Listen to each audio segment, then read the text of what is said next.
I'd like to welcome you this evening to our lecture, which is entitled A Pilgrimage from Hollywood to Haiti, Searching for God Through Poverty, Prayer, and Action. On behalf of the College of St. Benedict, I would like to express gratitude to Barbara and David Koch for establishing the Koch Chair. Celebrating our college's Catholic, Benedictine, and liberal arts mission, the Koch Chair offers courses and programming that enable faculty, staff, students, and our wider community to explore contemporary issues related to Catholic faith and culture. I would also like to thank Catherine Rupp and Tim Welch for organizing the details for tonight. As for our topic this evening, while we can't fully understand in a single evening a problem on the scale of global poverty, I do believe that one man's perspectives and life experiences will leave a profound and lasting impression, affecting certainly how we think about eradicating global poverty, but also how we live our own lives. Mr. Gerard Straub is a lay Franciscan, a documentary filmmaker, and founder and president of Pax et Bonum Communications. Gerry's talents have been used, among other things, to raise awareness of the severe injustices of global poverty through his over 20 internationally acclaimed documentary films. He then went on to establish the Santa Chiara Children's Center and Academy in Haiti. He and his wife, who is a pediatrician, have sought to follow the gospel more closely by devoting themselves to children in an extremely poor and dangerous part of the world. Gerry has received 3 honorary doctorates, written and produced over 20 films, and authored 11 books, including Reading Thomas Merton, Longing for God in Haiti. Before Gerry begins, I just want to have you prepare yourselves because you will likely feel disturbed by certain images or truths that Gerry is going to share with you. This is important if we really want to be able to understand and respond to global poverty. As many of us are moved outside of our comfort zones tonight, may that movement be a place where we become more responsive to our own sense of calling. Experiences such as tonight's presentation are part of what a liberal arts education grounded in the Catholic Benedictine tradition is all about. So now Gerry is going to begin. Thank you, Gerry.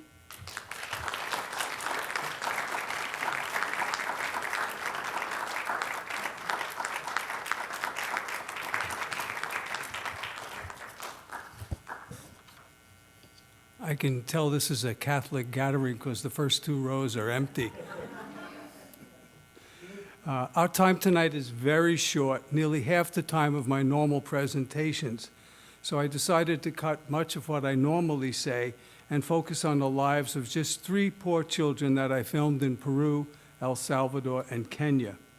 Hopefully their stories will touch your hearts and souls, and you'll want to help poor kids here in Minnesota, which is exactly what Jesus would love you to do. Still, I need to take a few minutes before I really get into that to talk about the dire situation in Haiti.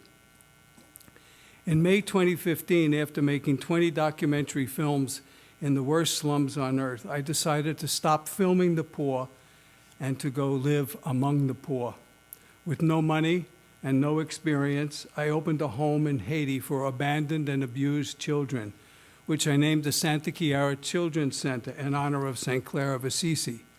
Today we have over 50 kids. When they were brought to me, they were hungry and sick. Some were severely malnourished. I'm happy to be here tonight because I'm pretty sure no one is going to try to shoot me or kidnap me or chop my head off or set me on fire. Those things happen all the time, every day in Haiti. Over the last 10 years, I've witnessed waves of intense violence. My life was threatened on a few occasions. The most terrifying happened in 2019, when I was driving home after Mass at the Missionaries of Charity. Their compound was located about 10 minutes from my home. I had an 8-year-old girl with me. She loved the sisters, and not just because they once gave her a rabbit. We were driving down a very narrow, windy dirt road not far from my home when I suddenly encountered a menacing gang. They had blocked the road with tires, which they were about to set on fire. They quickly surrounded my car. One gang member held a 5-gallon jug over my car. I knew what was going to happen next. They weren't going to wash my car. The jug contained gasoline. They were going to set the car on fire with us inside. Another gang member stood in front of the car. He seemed like the leader. Somehow I locked eyes with him. I put my hands together and, as if I were praying, and I pointed my praying hands toward the little girl as a gesture, asking the gang leader without any words if he could just let her go. Asking him, telling him before they set the car on fire, just let her go. Why kill her? Within seconds, which though it seemed much longer, he gestured to the guy with the jug to put it down.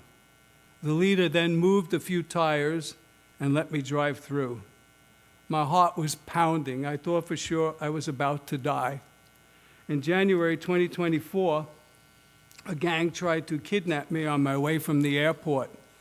The cop who oversaw my security spotted a car full of gang members getting ready to push our car off to the side of the road.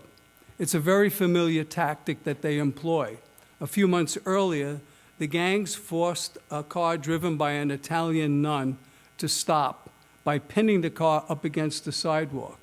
They got out of their car and shot her to death. Around the same time, an Adventist woman was driving to church one Saturday with her 2 teenage girls. They pushed the car off to the side of the road, killed the mother and the 2 girls, and set their car on fire. When the cop saw what was about to happen to us, the driver drove like, he screamed at the driver to take evasive action, and the driver drove like a maniac. I thought I was in an action movie. The gangs tailed us for a bit, but then backed off. This is the daily reality in Haiti. In the summer of 2021, the president of Haiti was assassinated in his own bed. Since then, the gangs have controlled increasingly larger portions of Port-au-Prince during a tsunami of barbaric violence, including beheading and setting people on fire. In March 2024, the gangs had controlled about 80% of Port-au-Prince, and the situation was so volatile that the U.S. Embassy, which was closed due to the violence, arranged for some American citizens, including me, to be evacuated by the United States Marines and flown via helicopter to Santo Domingo in the Dominican Republic. The Marines drove us in an armored vehicle from the embassy to a nearby field. The field was surrounded by dozens of Marines with machine guns and full battle fatigues. Seconds later, a helicopter landed, kicking up a storm of dust. It was really a frightening experience. Thanks to my heavy backpack, which was filled with books, I was not walking fast enough, so the Marine grabbed my bag so I would walk faster. And we actually got to the helicopter. He said, "Get in," and the door was like this far off the ground. And I said, "Hey, I have a hard time getting in my Hyundai." It's like, no way. And he had to kind of push me and lift me and push me into the helicopter. Once the helicopter left the ground, I felt safer.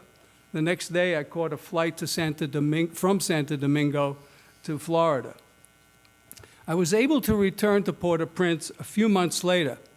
After landing, I was met by 2 Haitian National Police officers wearing bulletproof vests and carrying machine guns. They drove me home. Since then, they accompanied me everywhere I went in the city. In 2024, more than 5,600 Haitians were killed by the gangs, and we don't hear anything about it, including women, children, and the elderly.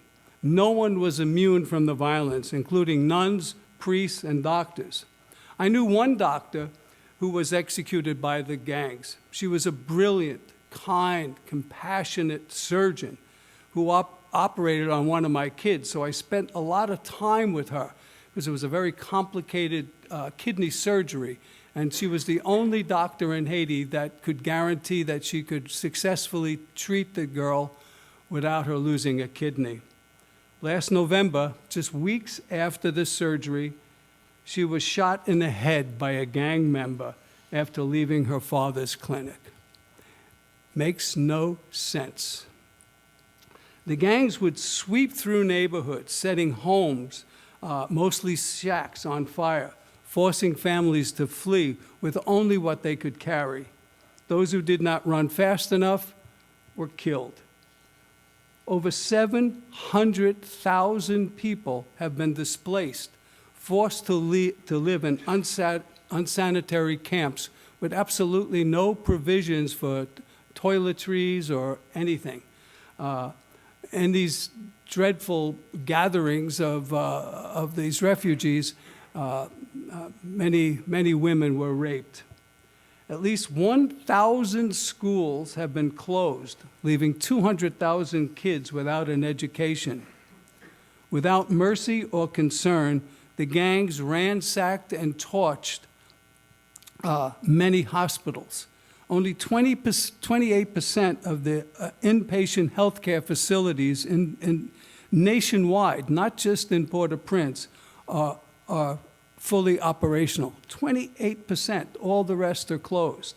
The gangs blocked the road from the port, cutting off the supply route for trucks transporting food and fuel. At one point last year, I was paying $25 a gallon for diesel fuel to operate our generators.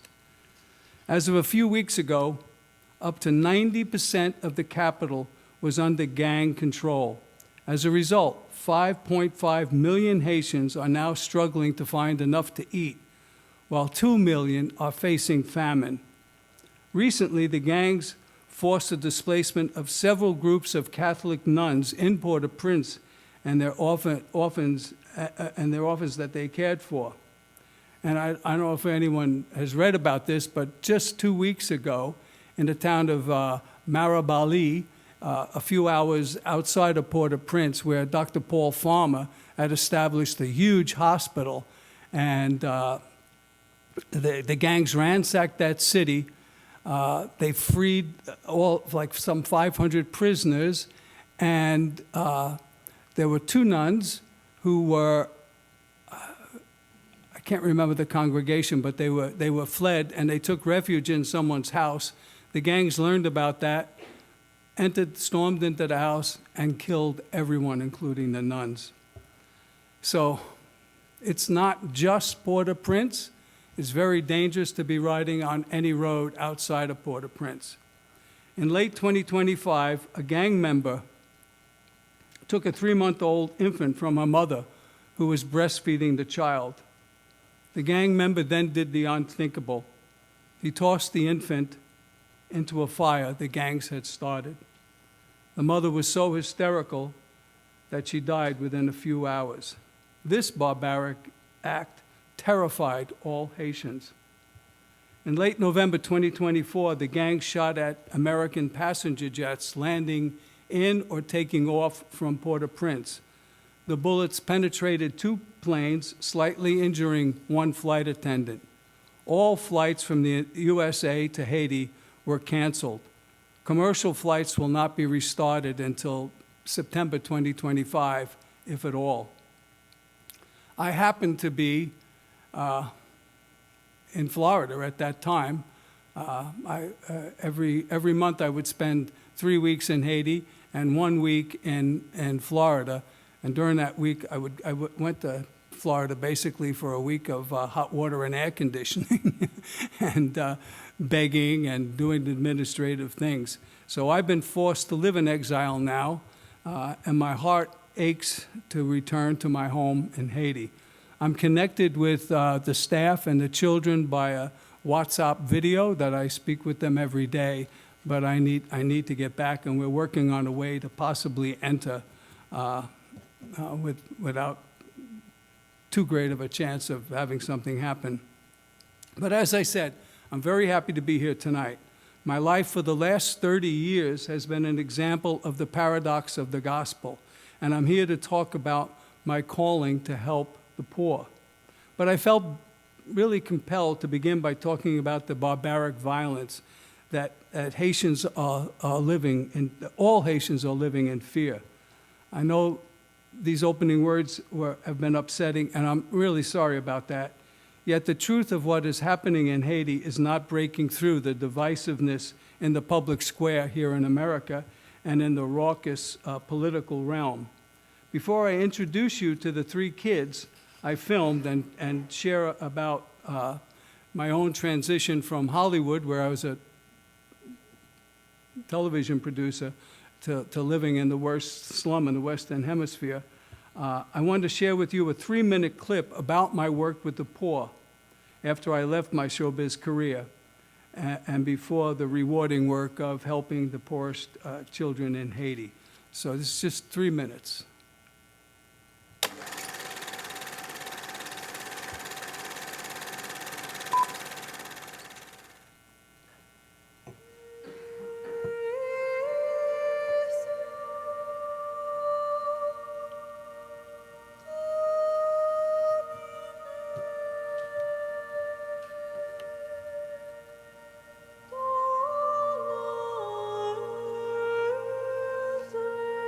My name is Gerry Straub.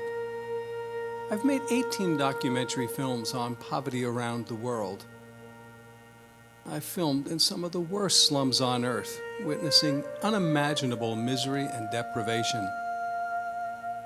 The films don't shy away from confronting the injustice of global poverty, where more than 10,000 children a day die of starvation or diseases related to hunger. Produced by my new ministry, Pax et Bonum Communications, the films are a strong, consistent, and prophetic voice speaking out on behalf of the poor, while encouraging people to enter more deeply into prayer and to be more compassionate to those in dire need.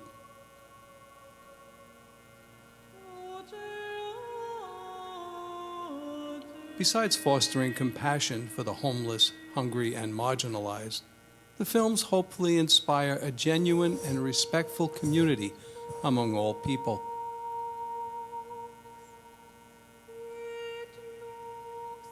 Rooted in Franciscan spirituality, along with the mystical traditions of all faiths, Pax et Bonum Communications champions the importance of contemplation and action.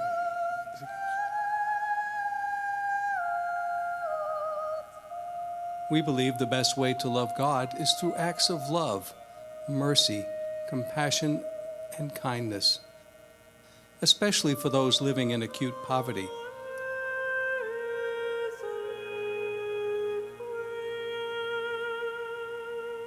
We believe that care for the chronically poor is an essential component of the spiritual life, especially for the followers of the nonviolent Christ.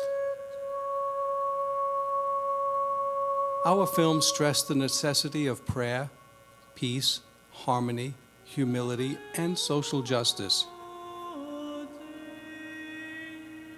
In the ecumenical spirit of St. Francis of Assisi, we hope to show the connectedness of all creation, which will promote a deeper understanding and appreciation of the common good, and to our essential need to become nurturers, healers, and consolers.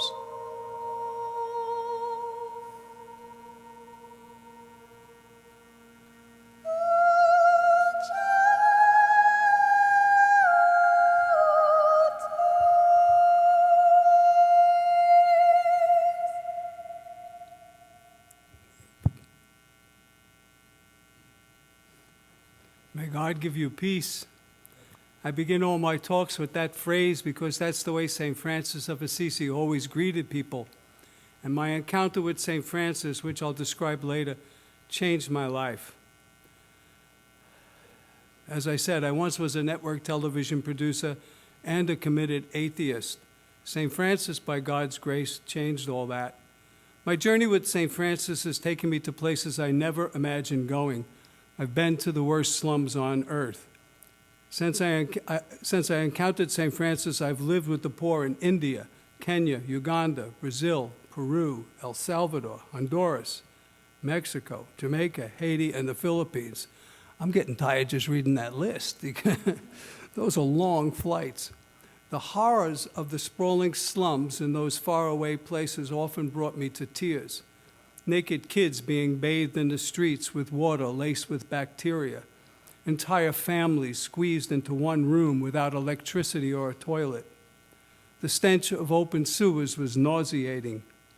I was haunted by the massive garbage dumps in the Philippines where people live, scavenging like vultures through the rotting waste of others.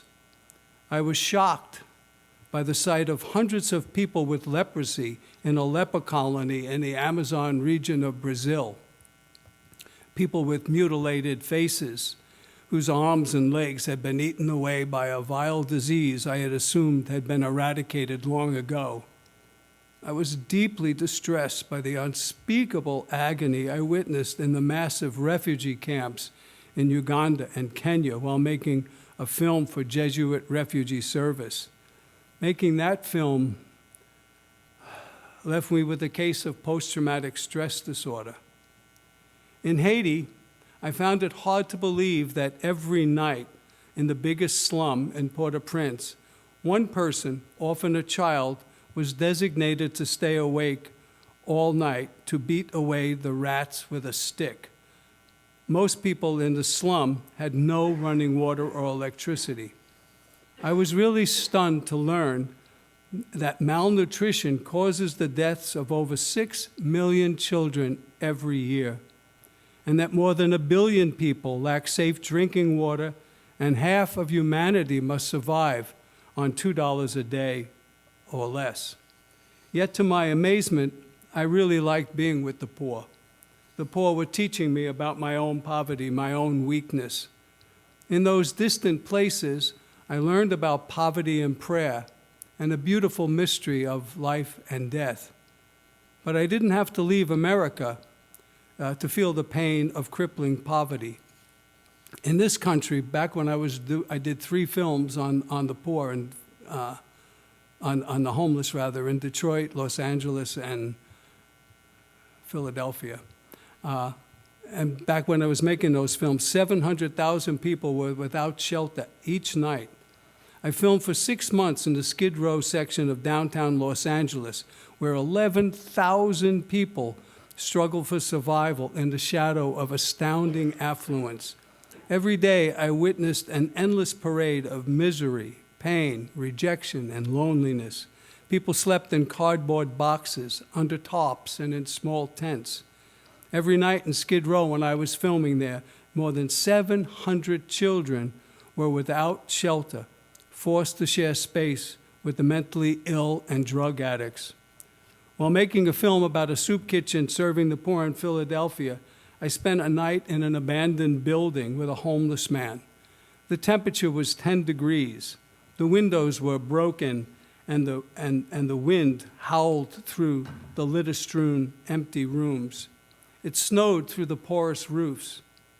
The man told me he was afraid to fall asleep, fearing that a rat would crawl into his mouth, seeking warmth.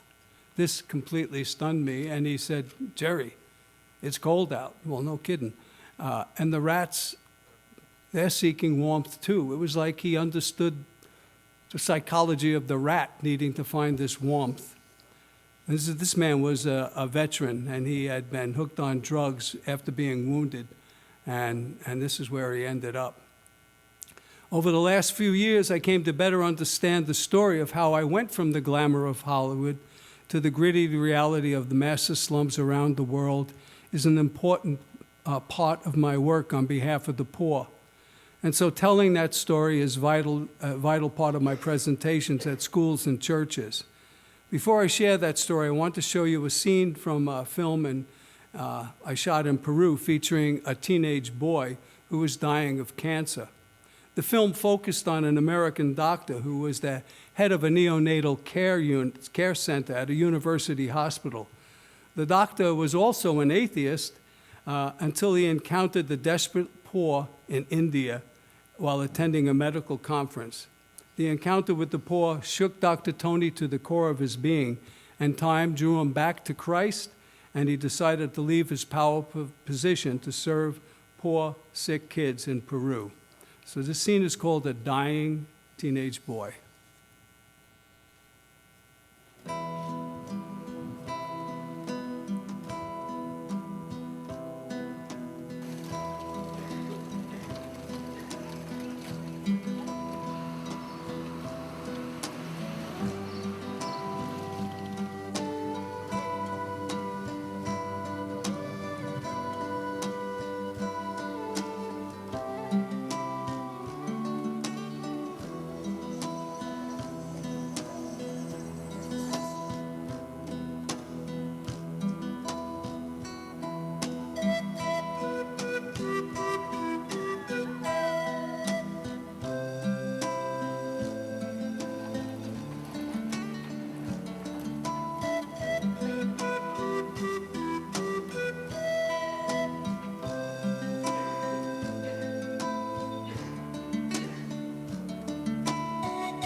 Days later, I was again moved to tears by what I was filming.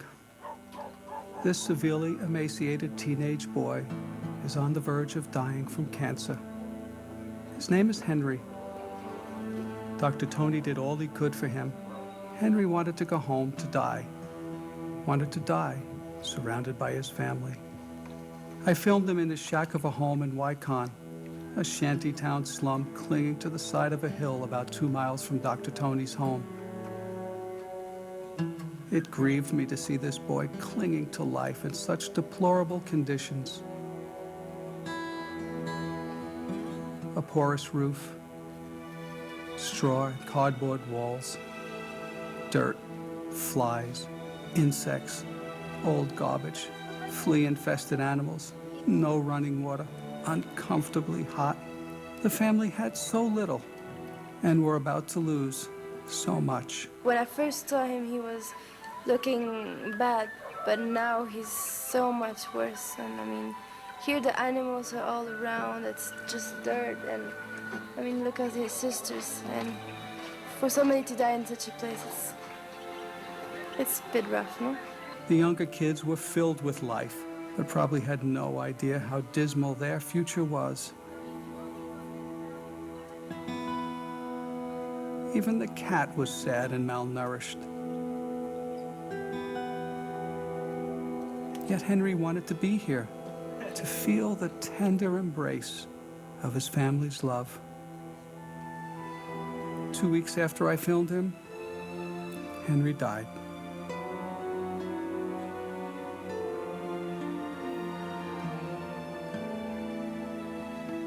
He was a good boy, Dr. Tony said.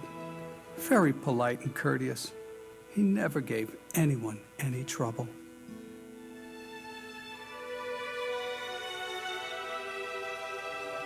It's hard to look at Henry and this little screaming baby being bathed at the Ogar.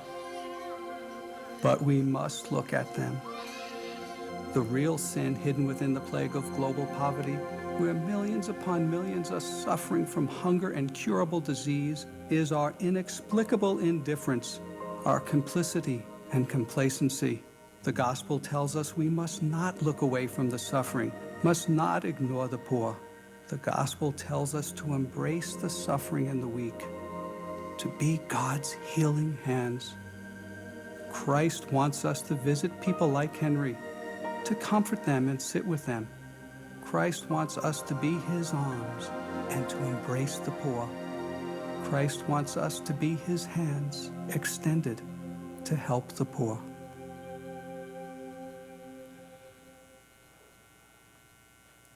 The young lady in that clip was from Switzerland, and she was volunteering with Dr. Tony for 3 months.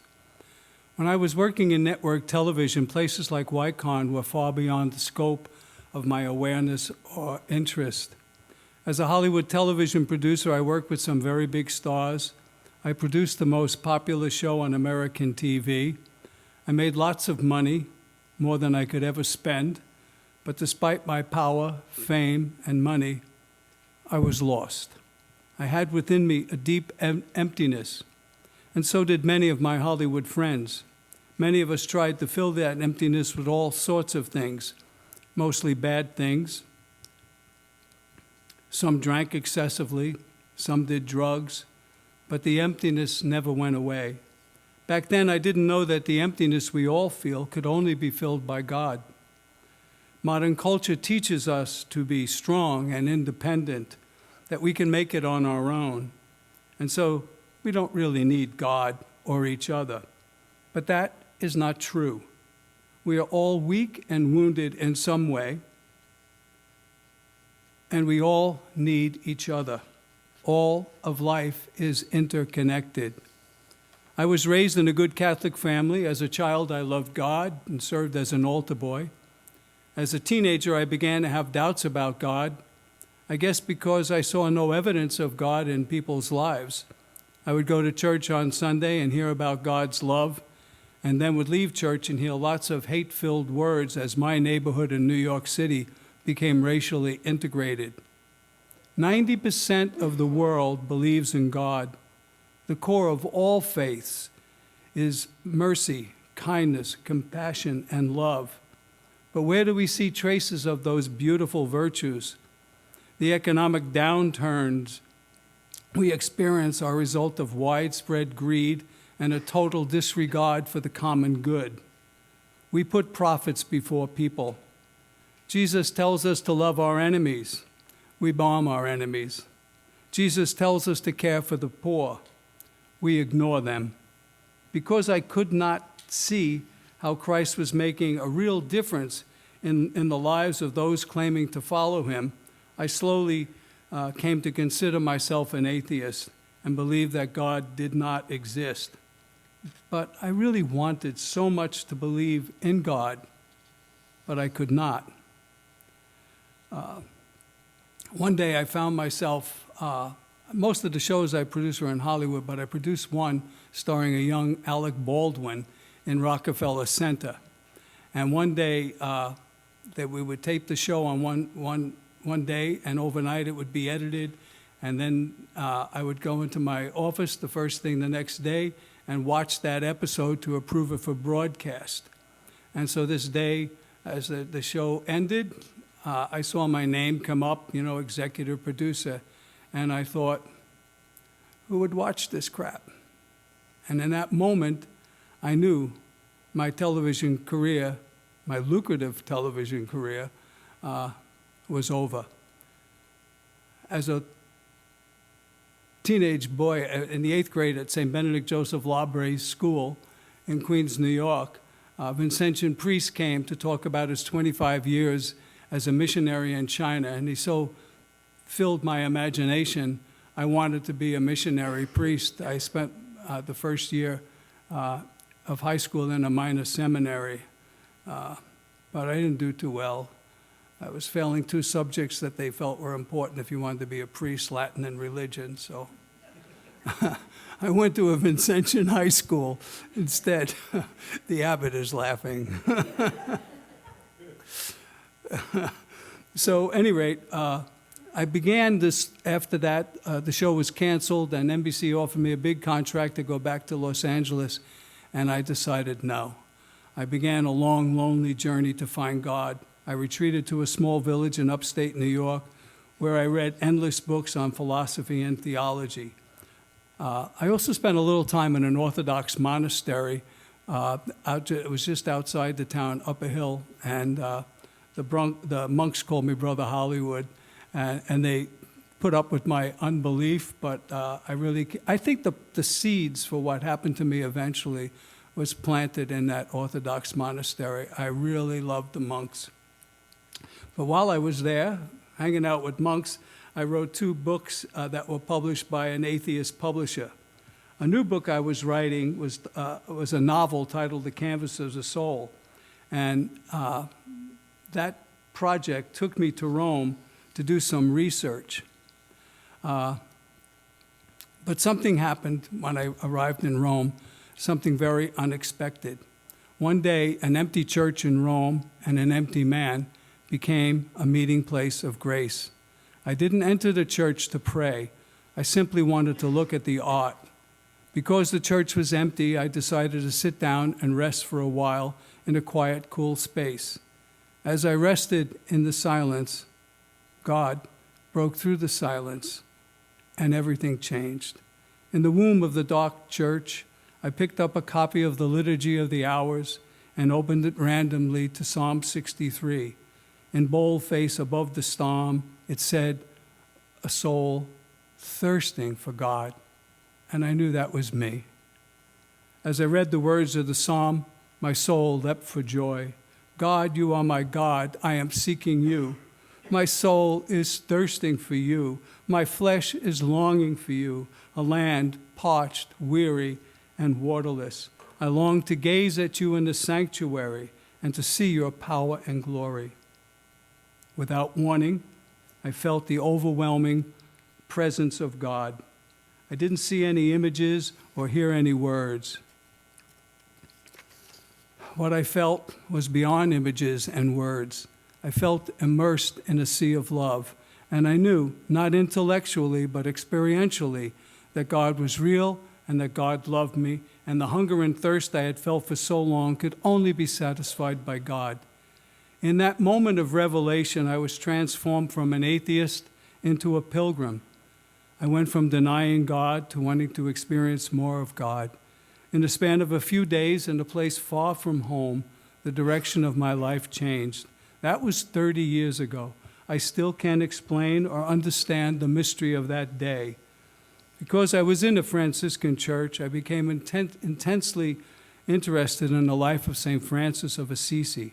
I spent 5 years writing a book about the saint. St. Francis had a deep love of the poor, but more than that, he loved poverty itself, and that made no sense to me. I had lived such a pampered life, I didn't even know any poor people. St. Francis chased after Lady Poverty. I chased after Brother BMW. For St. Francis, voluntary poverty was a way for him to always be dependent upon God for everything.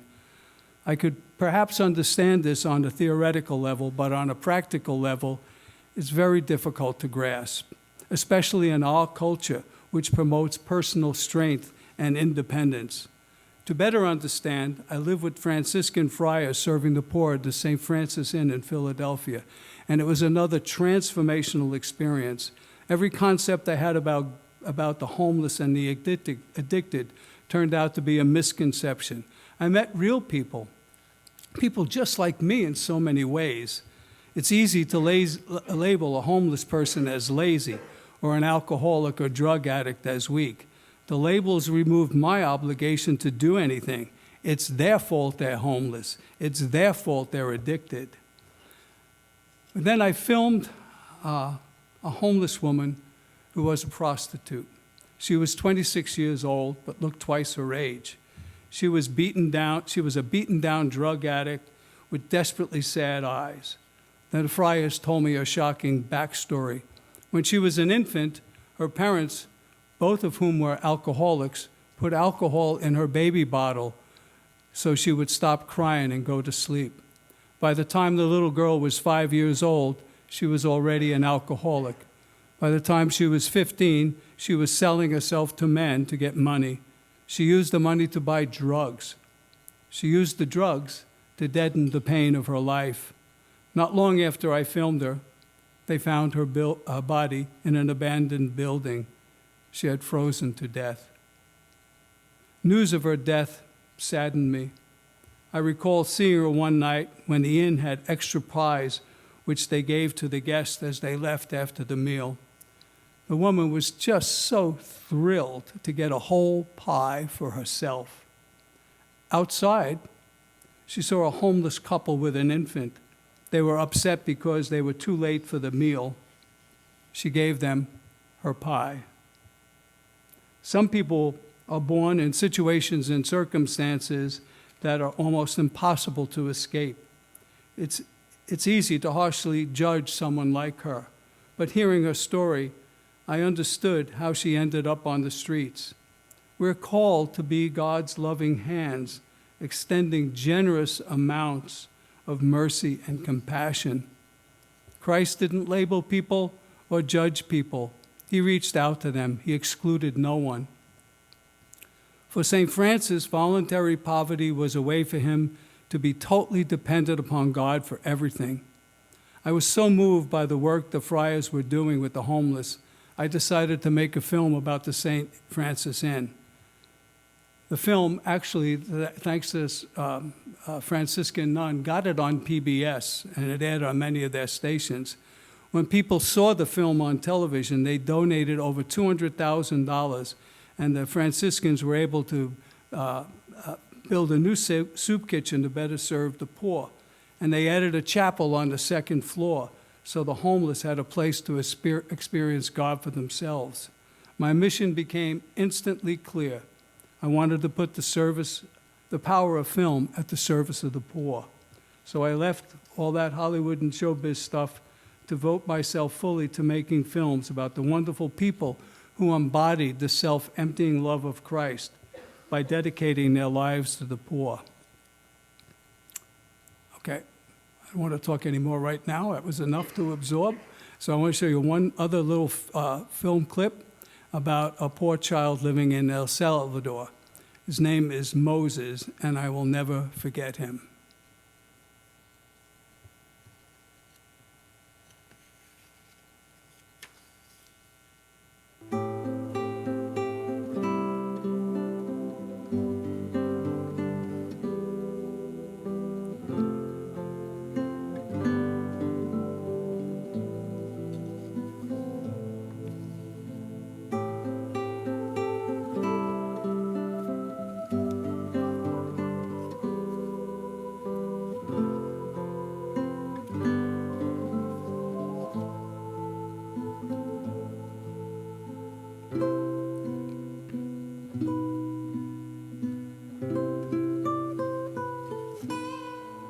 This is Moses.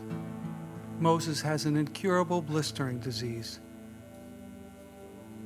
He lives in El Salvador. I never get immune to the pain I film, but seeing little Moses truly upset me. The memory of him haunts me. I've seen some terrible things in my visits to developing nations, witnessing firsthand a lot of extreme suffering. Yet all the suffering in the world, for me, was embodied in this one small, fragile boy. Moses is, without a doubt, the saddest person I've ever seen, including the many lepers I encountered in Manaus, Brazil. Moses is 9 years old, but his body size is that of a 4-year-old. Except for his sweet, round face, his body is covered with ghastly sores. He has no hair. His scalp is covered with blisters. This rare, loathsome disease has gnawed away his fingers and toes. I don't know his life expectancy, but the disease will eventually kill him. His mind is sharp, and he is very aware of all that is going on around him. His big eyes are pools of suffering and serenity. He has a frightening stillness about him. He is wise far beyond his age. He lives with his mother and brother in a poorly constructed hut located down a steep hill off the main highway. Life speeds by little Moses as he sits in a hidden ravine with barely enough food to survive. With families like this, they must choose between hunger at home and finding food in a foreign land. Extreme poverty pushes people to migrate. I was profoundly moved by Moses' mother. Her entire life, already unspeakably hard, is dedicated to caring for her dying son.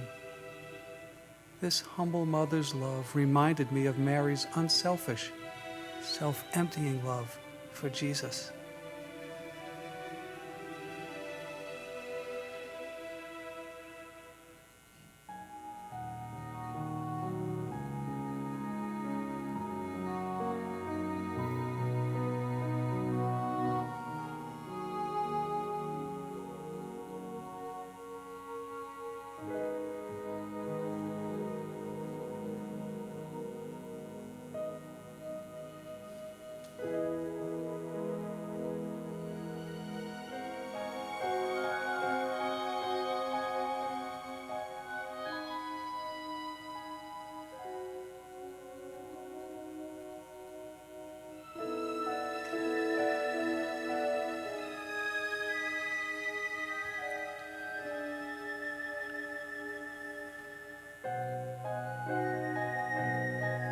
A few days after filming Little Moses, I ran into him again.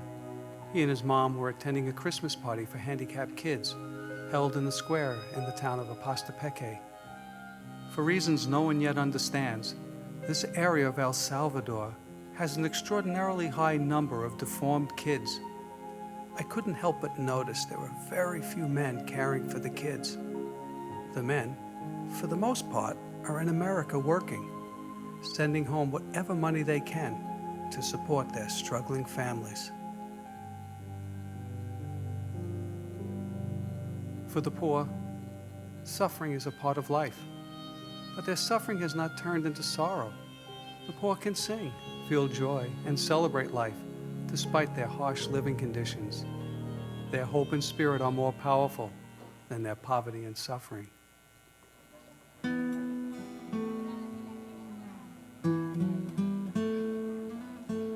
For me, the joyful celebration quickly turned sorrowful. After the party, it was time for everyone to go home, to go back to the pain of their lives. I saw Moses' mom struggling to carry her child's gift while pushing his stroller. I offered to help. I figured they were walking to someone's car. Wrong. Along with many other women and children, they were walking to an old truck. The truck was more suited to transporting rubbish than fragile children. Watching these precious, deformed, disabled kids being loaded onto the bed of the truck filled me with outrage. It seemed so wrong, so dangerous, so devoid of dignity. Seeing Moses crying broke my heart. After breathing exhaust fumes, the mothers and children get to endure a bumpy ride home. In El Salvador, even a Christmas party is tinged with sadness. Amid so much injustice and so much silence from God, the deep faith of so many people in El Salvador is remarkable. Here, God is hidden in the suffering, hidden in great and small acts of resurrection, hidden in a truly inexhaustible mystery.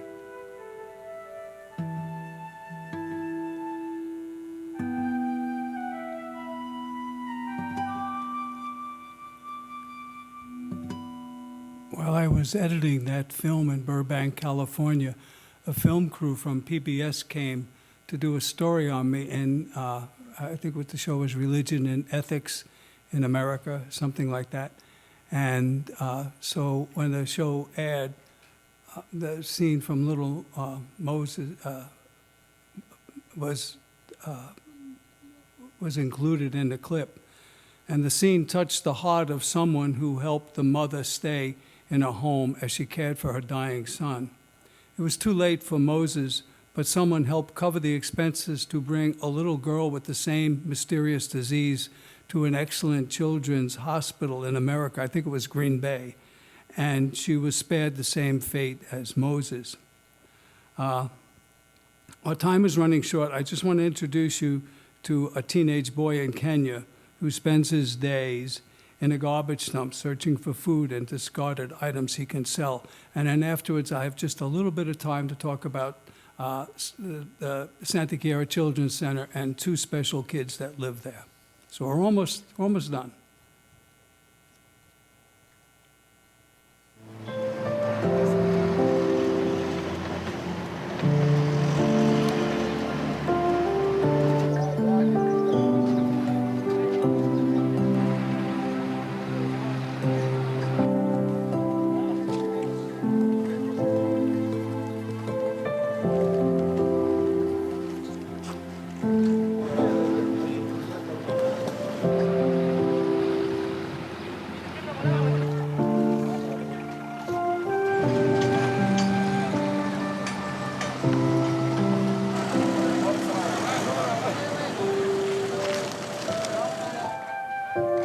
In Kenya, impoverished refugees are living amongst impoverished Kenyans.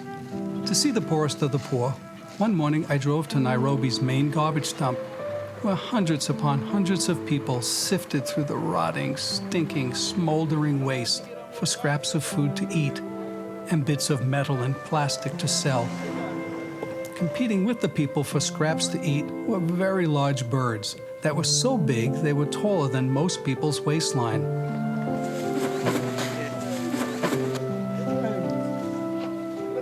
The sight of so many women and children spending their days this way is truly upsetting.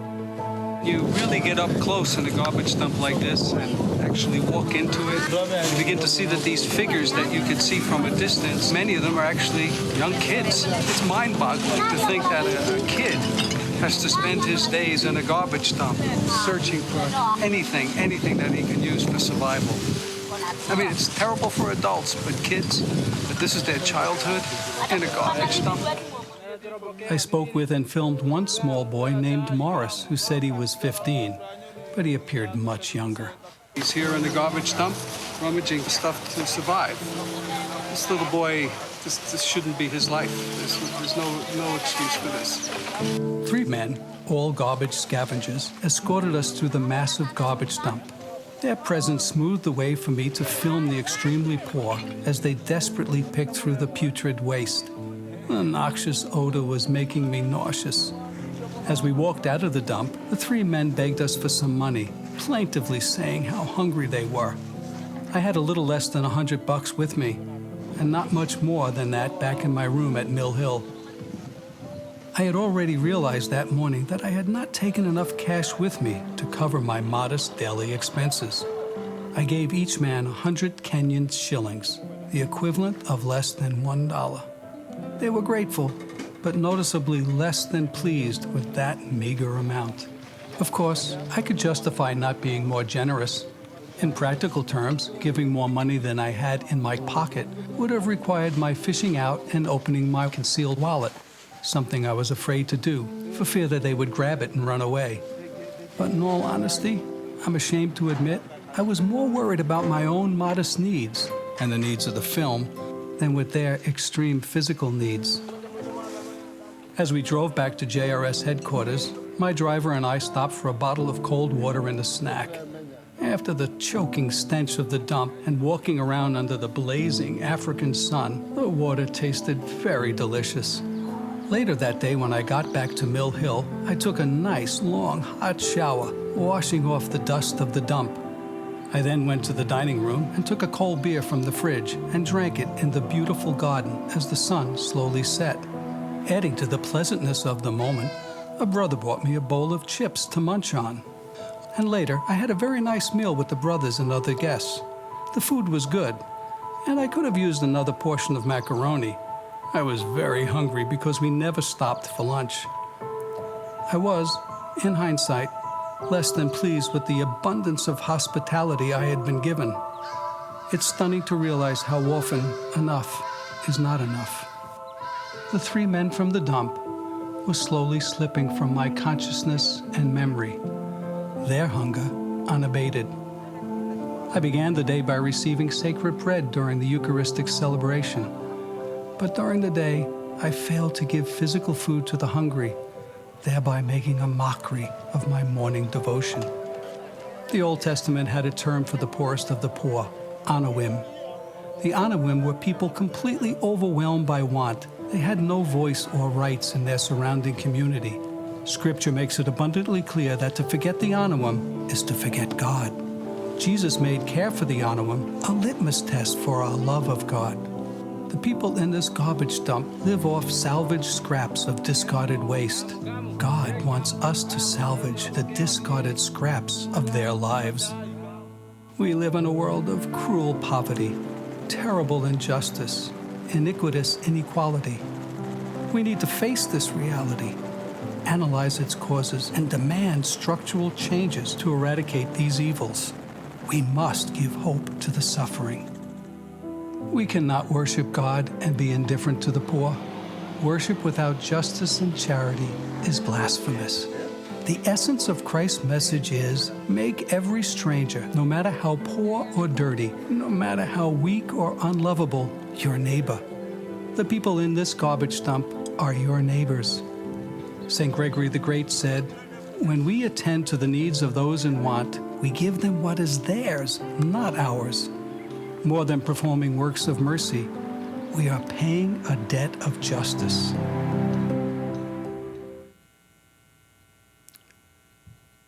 Normally, I end all my presentations with one really, really tough scene, but it runs too long, and so we're cutting it because it was really harsh. There were two kids named Sam and Esther who were, we were in the outback in Uganda, and the car broke down, and I wandered off into a little village and found two little kids laying naked in the ground, starving, and I found out that they had polio also.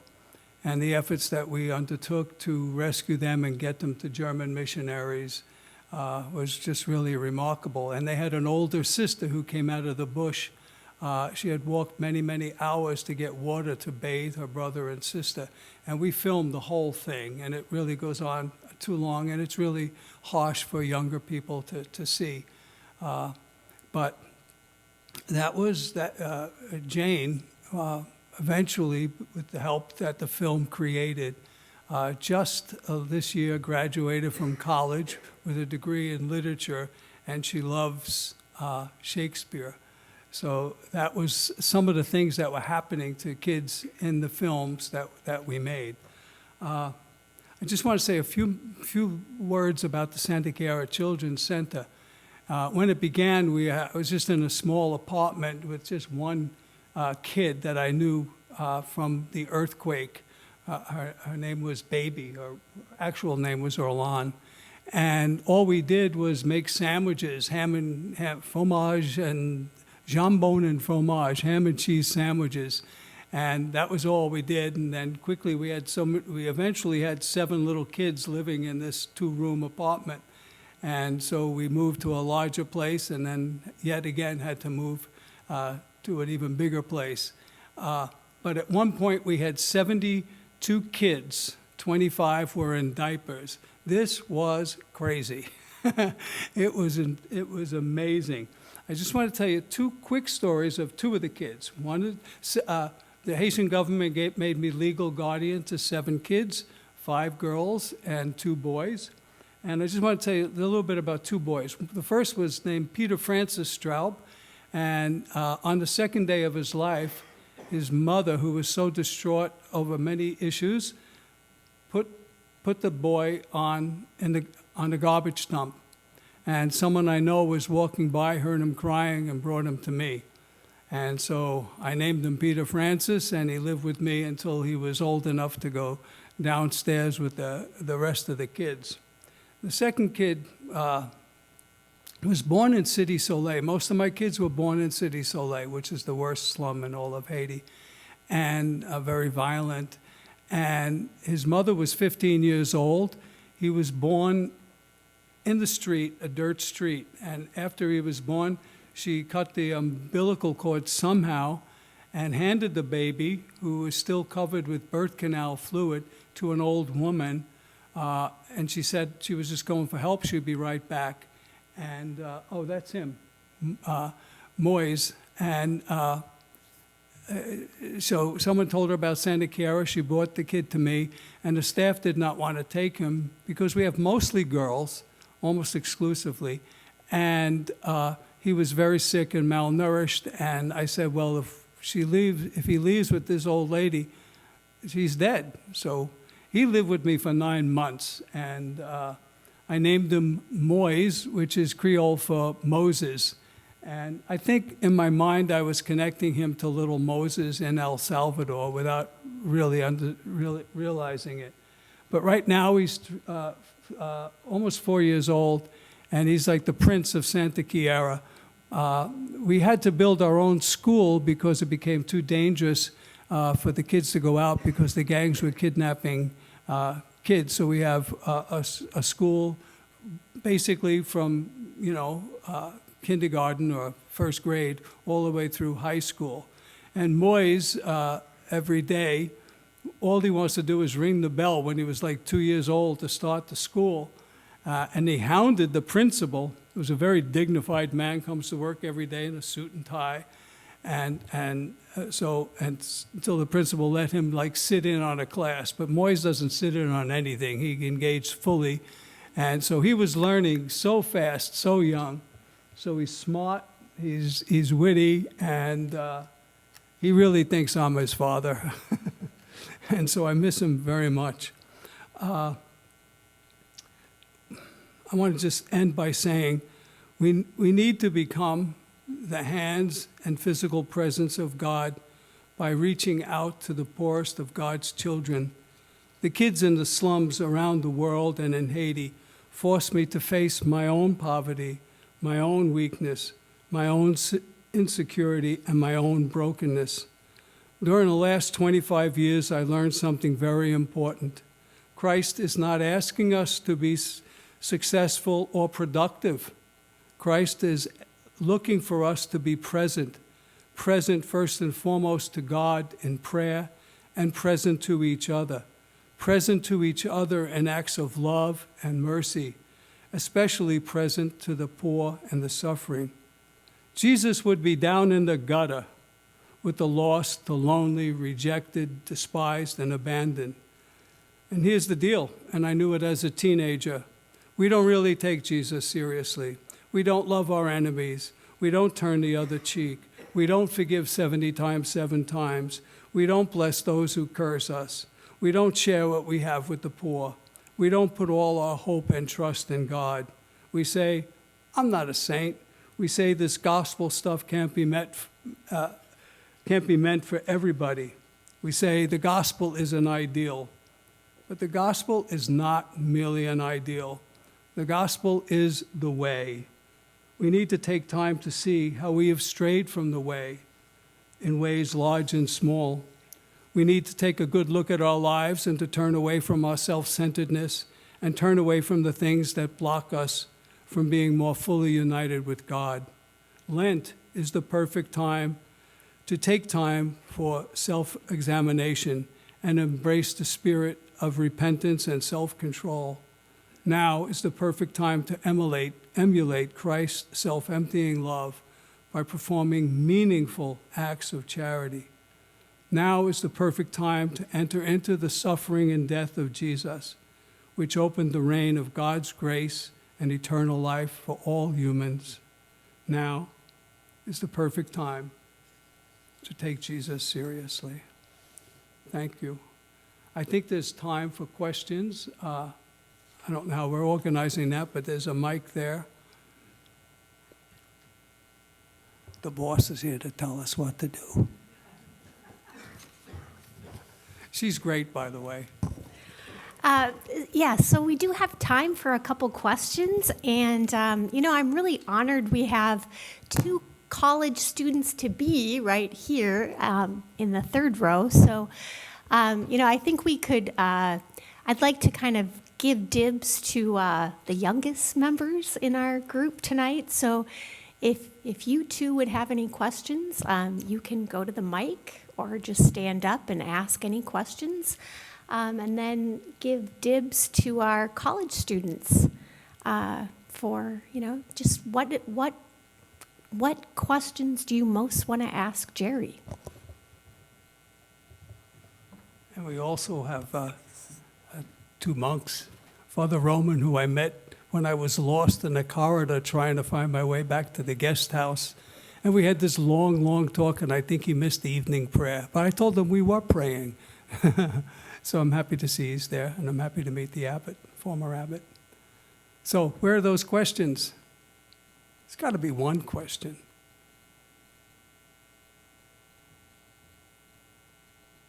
There's a door prize for the person who asked the first question. I don't know what it is, but I heard it was worth a lot of money. No? Uh-oh.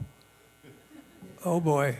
This is going to be a hard question, Thank you, Gerry, for just powerful presentation. Thank you so much.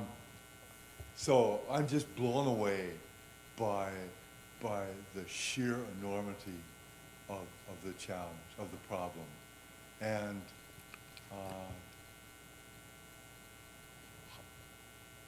some would approach it and say, what we need is we need systemic change.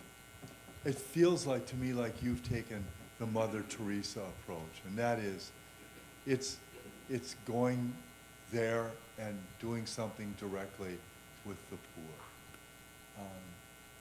Could you My comment on? my friend Tim, who worked for the Diocese of St. Cloud for 103 years, he told me that I have a spirituality of just showing up.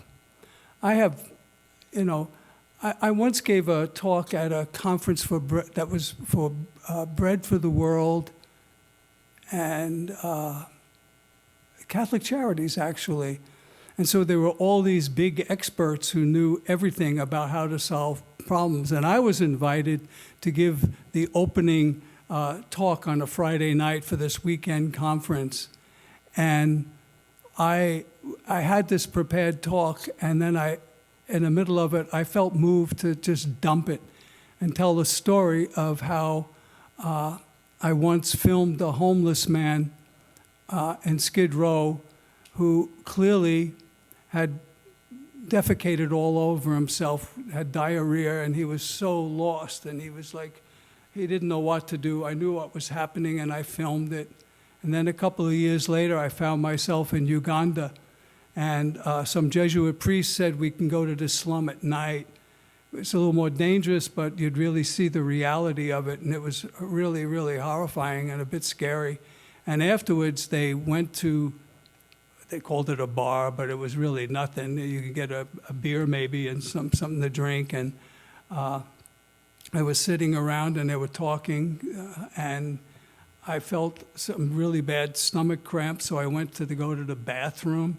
And there was no toilets, there was nothing. There were holes in the bottom of the ground, you can urinate in. And I'm saying, well, this isn't going to work for my condition.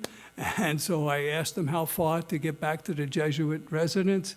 And they said, 20 minutes or 30. I said, we have to leave right now. I'm not feeling well. And we drove and we drove and we drove on the main road, finally got up a side road, and then finally drove down this dirt road to where the Jesuits lived. And every step of the way, I'm just cramping up. And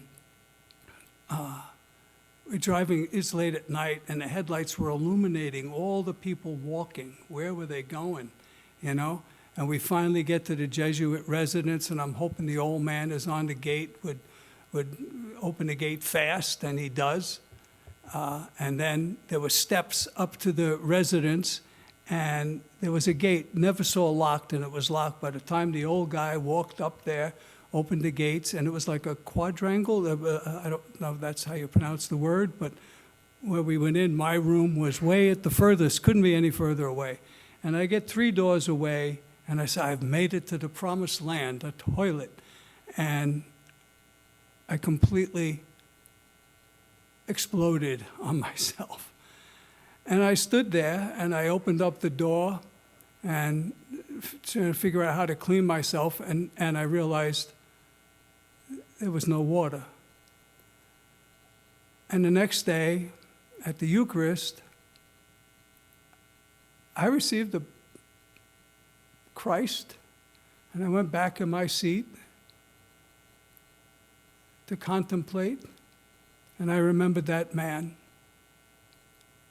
And I tell this story to a big church, like hundreds of people. Never told it before in my life. And I said in that moment, the grace of that moment was at that time, I became a brother with the homeless man I had filmed. And so the next day, they had a little room for me, like if somebody wanted to talk about filming the poor. All of a sudden, they were so overwhelmed by people who changed what they were going to do first thing the next morning from talking with some expert to wanting me. And I said, well, I got nothing. I got nothing to say. I just make films. And the room was overflowed. And all I did was answer their questions and really talk about what's most important is to be present. And if you're really guided by the Spirit, what you need to do, you will be able to do. And truly, for me, I I became in Haiti so understanding of total dependency upon God, because I have nothing. And when it came time that we had to build the school, I imagined what I could knock down, what I could move around, and how I could build one school for the kids, the little kids, one school for the bigger girls. And then some of the girls were starting to menstruate, so I thought, well, we ought to put these teenage girls in a separate place. So I thought this whole thing in my head where I could build everything. I got the two leaders together to tell them this and how to draw it all up, and they got an estimate, and they came to me, Mr. Gerry, it's going to cost $70,000 to do this. And I said, start digging. And they said, Mr. Gerry, we have no money. I had $60,000 in the bank, and I owed $65,000 on my credit card. And I said, God will provide, and just do it. And they started digging, and every step of the way, when more cash was needed, we got exactly the $70,000, not a dime more, not a dime less, whatever it cost came. And so I began to understand St. Francis's love of poverty itself, where you had to depend totally on God for everything. So that was, I don't know, I mean, I've learned a lot about how to, I think making all those films, I would encounter some problem at Santa Chiara, and I would say, well, how did Dr. Tony handle this? You know, so I was getting a PhD in child care as I traveled around the world, watching people do it. So, I mean, I have no talent other than making films, but this, I wouldn't go back to Hollywood for all the money in the world. You know, Mother Teresa would say, well, neither would I. You know? But anything else? That was a cool story. I never imagined telling that. I haven't told it before. Thank you, Abbott. One more question. There we go, in the back. But the Abbott gets the door prize. Go figure. Thank you, Gerry, for your kind words. I'm curious, what about your wife? What about women in all this? You've talked about your work and the bravery to go on with this, but your wife must have, this bespeaks to matrimony, it says to me. And the other thing, I'd like to thank you for the profound way in which you've taken a look at what religious communities do mean to the church. They gave you a place to rest, to be clean, to eat. That's the stability of our way of life. Some of us reach out and come back, but thank you for being a mirror for that. I hadn't realized that. Thank you. Well, I wasn't married when this started, and I had opportunities to leave Haiti when they were evacuating, and I wouldn't leave because I didn't know when I could come back. And by not leaving, I got COVID really, really bad. I was deathly sick. And about 3 weeks before I got COVID, there was a woman, a doctor, who very much younger than me, who lived nearby, and she came to me, and she couldn't, her job as a doctor in a hospital, the gangs had blocked the road, so she had no job, and could I give her a job? And I said, I can't afford to have a doctor on staff. I said, but you know what? Nighttime seems to be, these kids, right the end of the day, are running around like crazy, and that's when they have accidents. And I said, I'm really not that great at sewing them up, and I know how to remove maggots from, what do you call them, not the lice, something goes in, head lice. I know how to do that. The doctor told me how to do it myself. So I said I could afford you 2 days a week from 4 to 8. That's it.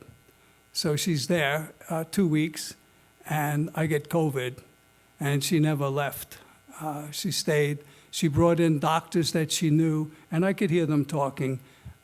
Yeah, he's old, he's got asthma, this and that. I needed oxygen. Nobody had any oxygen except my friends, the Missionaries of Charity, and they got me. Those ladies could get anything they needed anywhere somehow. I don't know how. And I actually ended up when I recovered, during COVID, they couldn't get any priest to come give their retreats. So I had to do it. They said, well, Gerry could do it. And I gave them a 2-day retreat, and it went so well that we turned it into a book. I took all my notes and what I did, turned it into a book called Sunrise of the Soul. And I was funny, and I showed clips of films like they didn't know about poverty. But one day I was talking to them, I said, sisters, some days when that bell goes off at 4 in the morning, you just want to say, no, and just roll over. They were all giggling like you knew that was a real problem. But the sisters came through, they got me the oxygen, but little kids would sneak up when nobody was looking and I was laying on the couch the whole time, and they would come from behind the couch because the couch was in the middle of the room, and they would look over me, and I could see this horrified look on their face. One little girl, Judlyn Straub, she could not take it. She went right around and went right on me. Here I am, and this little kid's up there trying to hug me. And I was a goner, and I knew it. And on a third or fourth night in, I just said to God, okay, I'm ready to go. And, but what about the kids? There's nobody's going to take care of these kids. They're gone. I need to, my work's not finished. And the next day I started getting better. And within 5 days I was sitting up and not on oxygen. I took a little while. I lost 30 pounds. But at any rate, Dr. Stephanie was with me every step of the way, and I had really no desire to be married.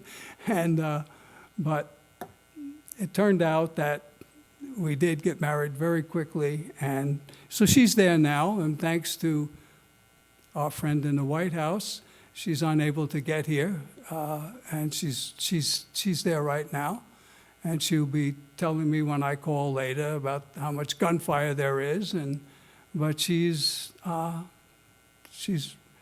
right now, because so many doctors have been killed, she takes one of my guys takes her with a motorcycle through gang territory up to Petchenville, where she works at a clinic. They hardly pay her anything, so to care for the sick, because there are so few doctors. And she tells me what she sees as she rides on the back of a motorcycle. This petrifies me every day, but she's devoted to what she does. So we make a pretty good team.